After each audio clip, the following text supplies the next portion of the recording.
Sadhguru, what can I do for my guru? How can I support you? I felt like I want to do something, I don't know what. The best thing you can do is don't poison yourself with all those things. That's the best thing you can do for your guru. I want all of you to remember this. The best thing that you can ever do for your guru, if at all if you feel like you want to do, is that you drop your nonsense and grow. What's the best thing a garden can do for a gardener? To grow and bloom, isn't it? No, we want to do this to you, we want to do that to you. That's not the intention. That's not the goal. The best thing you can do for anybody is, you must do what they want, isn't it? Not what you want.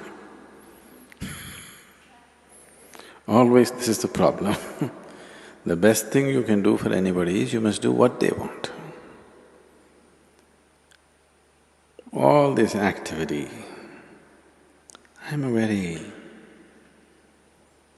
people who have known me early, I was an extremely taciturn person. I never said anything. There were days when I was not on silence, nor was I spiritual, okay? I was just there because most of the time, whether you went to school or college or wherever you went, whether the students spoke or the teachers spoke, everybody spoke such nonsense. Most of the time I chose to remain silent because I was terrified of their conversations. They opened their mouth. If they did not kill you with their bare breath, they kill you with horrible conversation.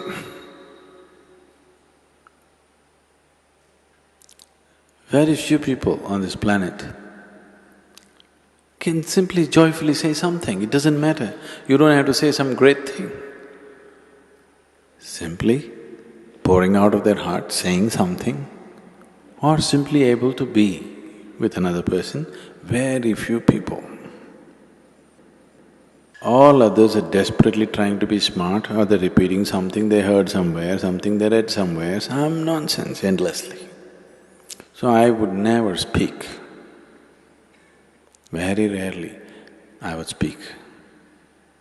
In some places I was exuberantly boisterous, but in most of the other places I was… because I understood if I don't speak, they won't speak, that saves me.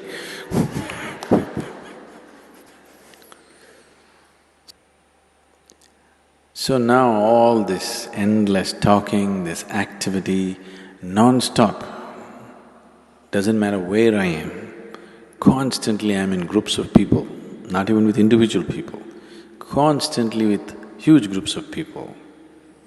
Either in public, sitting behind a microphone, or wherever I walk, there are minimum 10 people around me.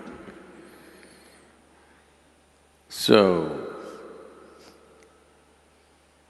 this is not my personal choice. This is a terrible need that there is in the world.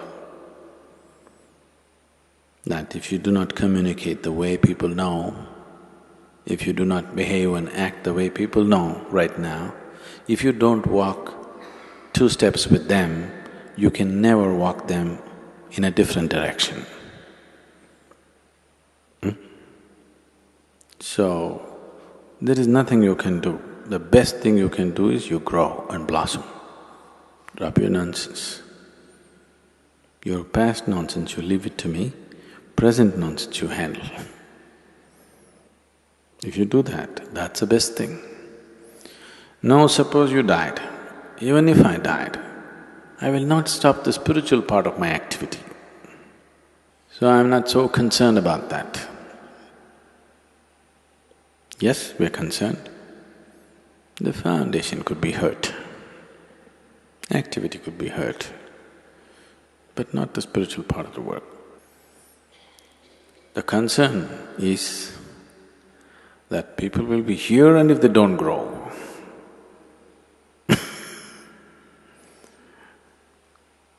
I planted people in my garden and they never blossomed.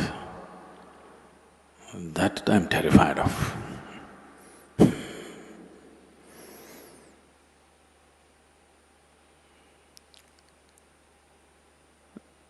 So, those of you who are very patient, who want to come here for 10 lifetimes and do it, I'm okay with them, but I think we must build an outer ashram for them. Even here there is, in a way, but we wouldn't like that to be here because of various reasons. We would like everybody who comes here to be absolutely there in the very core of what's happening. I don't want to create a core and a periphery here. Here there's only one burning spot, that's everywhere. So, if you've seen the popcorn? You never seen popcorn? It's just a damn corn, how it flowered, the right amount of heat. But some get burnt, some won't pop. That's because they don't.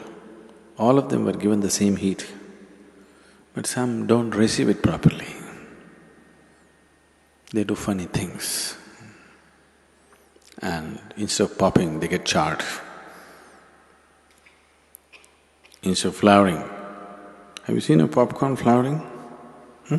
That's one flower you can see it happening, right? The other flowers take too much time. So right there it opens up in front of you. So, have you seen this happening to people when they come to inner engineering, Bhavaspandana?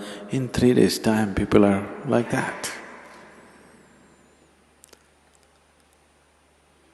But we don't want them to stop there.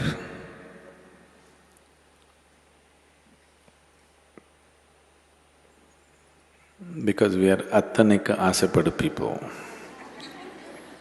You know what that means? We desire for everything, we don't desire for this much growth or that much growth. We are not willing to settle for anything less than the whole. If you are willing to settle for peace, we could settle you very easily. If you're willing to settle for love, we would settle you very easily. If you're willing to settle for blissfulness, we could settle you very easily. But we are attanika asapadu. We won't settle for anything. We want it all. Because of that kind of mode, it's just on and on and on. If you're willing to settle for any one of those things, peace, love, satisfaction, happiness, we could have settled you up very easily. So if you just want to settle for any one of them, it's okay, it's your choice. But and you need not be in the core of things. You could be anywhere and still do that,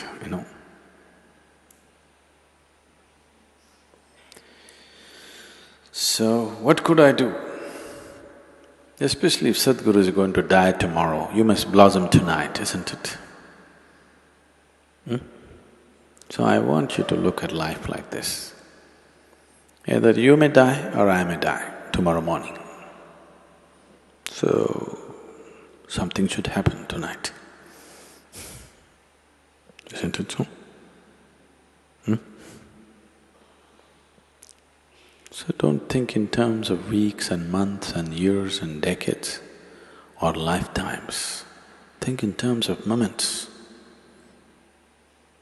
Because life is in moments.